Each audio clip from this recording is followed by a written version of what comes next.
चला तर मंडळी, आज मला वेलफेअरसाठी जायचं होतं. स्वयंपाक करत बसायला जास्त वेळ नव्हता म्हणून पटकन कुकर आणि तांब्यामध्येच डाळ भात केलेला आहे. मस्त शिजला. डाळीसाठी तडका सुद्धा तयार केला. तडका घातला, डाळ उकळून घेतली, मस्त डाळ भात तयार झाला. स्वयंपाक तर झाला. तयार होताना सोनाक्षी सिन्हाचा हा लुक मला आवडला होता म्हणून साडी वेअर केलेली आहे. ॲज अ बेस म्हणून मी फेसेस कॅनडाचं स्ट्रोब सिरम अप्लाय करणार आहे.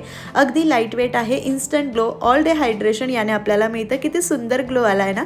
त्यानंतर इथे मी Faces Canada tinted moisturiser apply करणार आहे. हे सुद्धा अगदी लाईट वेट आहे.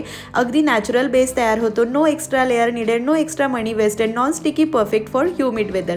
त्यानंतर Faces Canada comfy wow liquid lipstick मी अप्लाय केली आहे. शेड आहे coco crush. Transfer proof, long lasting, highly pigmented आहे. तीच लिपस्टिक ॲज अ ब्लश आणि आयशॅडो म्हणून यूज केली. ज्वेलरी वेअर केली, हेअरस्टाईल केली आणि 3 प्रोडक्टमध्ये मस्त असा ग्लोई लुक तयार झाला. आणि मंडळी, मी यूज केलेले सगळे प्रोडक्ट मी प्रोडक्टमध्ये टॅग केले. जरूर खरेदी करा.